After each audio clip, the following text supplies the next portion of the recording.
Magandang umaga po sa inyong lahat. 11:04 ng umaga diyan sa Pilipinas, mga boss chief amo. Sir, kamusta na po kayong lahat? Mga kababayan, ay naku, alam niyo po ba kung ano ang pag-uusapan natin sa umagang ito? Tungkol po sa betrayal, mga kababayan. Maiinit po ang ating pag-uusapan sa umagang ito, 'no? Kaya po, kung kayo ay hindi pa din naka-subscribe dito sa ating channel, ay naku, pindutin niyo na po yung subscribe button upang sa gano'n kayo po ay i-notify ni YouTube 'pag umpisa na po yung mga live natin kagaya nito, mga kababayan, ano?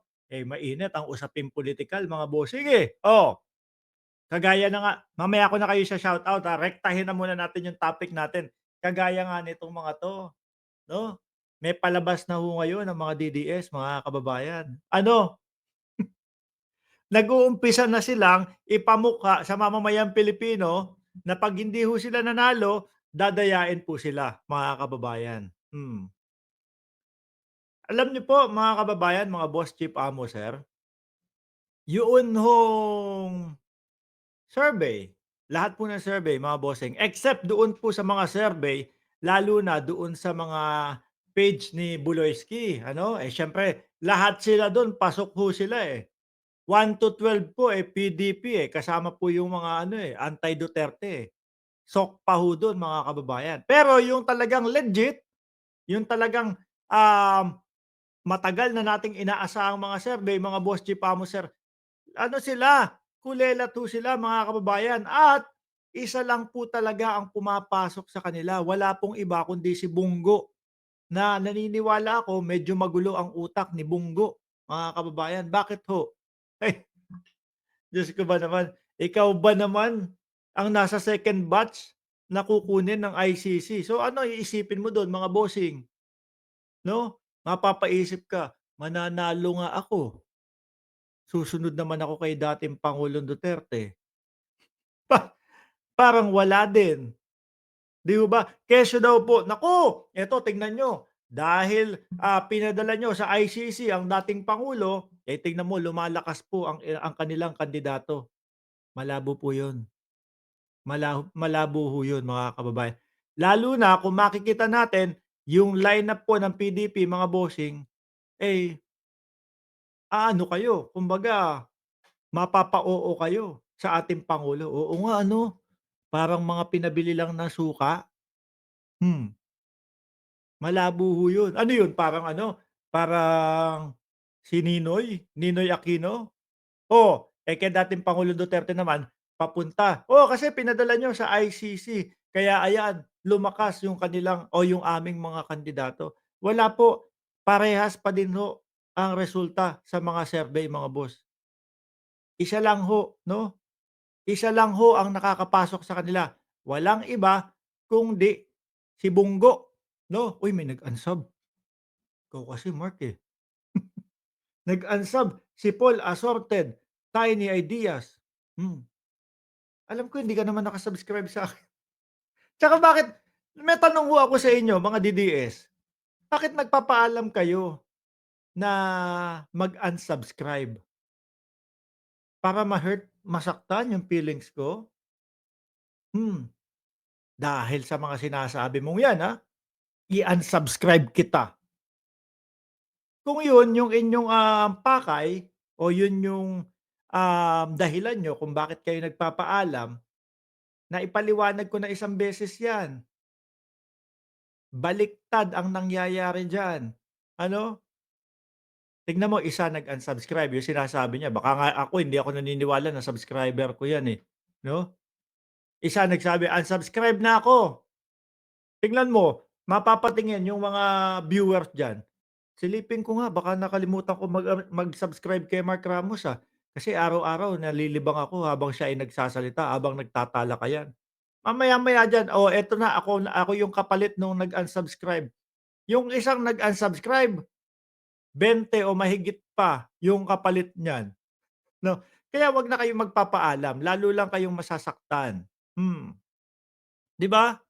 Eh, ang sinasabi lang naman natin dito, eh, si Buloyski, si Bondoc, si Rodriguez, sino pa? Si Bato nasa pang-15. doon sa survey ho, mga kababayan, wala hong makapasok sa kanila. Kaya ngayon kung may mga naririnig na kayo, naku eto dadayain daw po kami, 'di ba? Naku eto, meron pong gagawing manipulasyon sa darating na eleksyon. Hmm, oh, 'di ba? Para nga naman kapagka yung talagang nagkabilangan na, mga bossing, ano, ang sasabihin nila sa taong bayan, "Dinaya kami, nadaya kami." Ano ba yun? Sa Pilipinas ibang klase, eh, 'no? Walang tumatanggap ng pagkatalo, eh, 'no? Hindi ho kagaya nung mga eleksyon kapag sa Estados Unidos, 'no? Pagka yung medyo malayo pa o lumamang na ng malayo yung kalaban, eh, nagko-concede na, eh, kumakamay na, eh. Ano sasabihin nung kalaban? "Nasa likod mo kami, tutulong pa din kami sa pagpapaunlad mo ng ating bayan." Dito ho hindi, eh. 'Pag natalo, yung nanalo hahatakin pababa, papamukha namin sa taong bayan na hindi ka karapat-dapat diyan at kami yung karapat-dapat diyan. Gano'n ang nangyayari ho sa'tin mga kababayan, 'no? Hindi pa ho nagbibilangan, hindi pa ho nagbobotohan, eh, may nadaya na. Ano ba 'yun? 'Wag gano'n, ano? 'Wag gano'n. Kapagka talo, talo, tanggapin. Hmm. Nakikita naman ng sambayan ng Pilipino 'yan, eh, nakikita naman ng mamamayang Pilipino 'yan, eh, 'no? At alam ng mamamayang Pilipino ang dahilan kung bakit nasa kulelat yung inyong mga kandidato. Hmm, magkakaroon kayo ng mga rally-rally, oh, sasabihin ninyo prayer rally, ay mukhang may prayer rally mamaya. May prayer rally mamaya ano, ipagdadasal nila ang dating Pangulong Duterte, 1:00 yata sa Liwasang Bonifacio. Sasabihin niya prayer rally. Tapos ang tabayanan niyo mga kababayan, maya-maya mga nagmumura na ho 'yan. Mga PI na ho ang sinasabi niyang mga 'yan. Kaya yung imbes na, sasama ako dun sa rally nila, titignan ko kung ano ba yung mga plataporma nila. Eh, wala.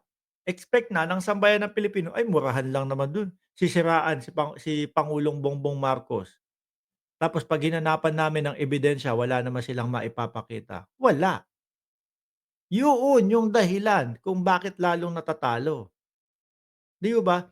Sa eleksyon pagalingan ng pagkumbinsi sa mamamayang Pilipino, 'no?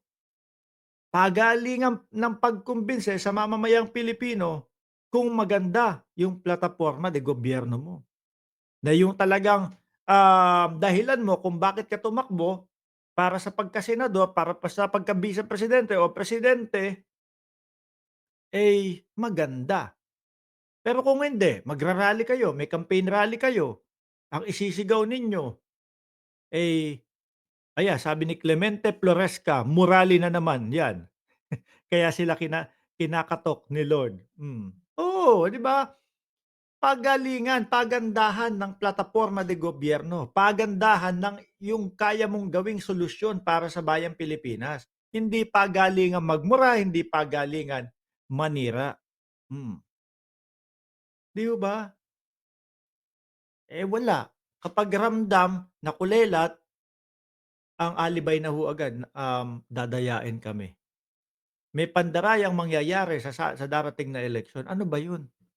Wala pang bilangan, wala pang botohan, hindi pa nga nakikita yung, um, mga balota nadaya na. 'Di ba? Kaya siya nabanggit na pangalan, buo na ang Rodrigo Roa Duterte, sabi ni J8, oh. Sabi ni Maria Dolores Valdez, "Di na sila kailangan madaya, oh, wala na silang panalo. Malamang manalo sila kung walang kalaban. Prayer rally, siraan lang ang mangyayari. Plataporma, hindi paninira. Go your own." 'Di ho ba, mga kababayan? Plataporma, hindi paninira para may laban, para posibleng manalo. 'Wag yung kulelat tayo sabihin natin nadaya tayo, 'wag gano'n. Pangit 'yun, VP, 'wag pong gano'n, Oh, yung mga kandidato mo VP, eh, medyo mukha naman talaga kasing pinabili na suka, eh, 'no? Sabi, "Wag gawin sa iba kung ayaw mong gawin sa'yo, kasi may karma, katakot. Rally para ano, prayer rally daw po para sa dating pangulo. Bakit kayo natatawa kapagka yung sinasabing prayer rally para sa dating pangulo? Sige nga explain niyo sa akin kung bakit. Boss Mark, pinapanood kita ngayon from California. Ingat lagi boss. Lumabas na parehas, para magkatiwala ang tao. Tama ba? Clemente Floresca.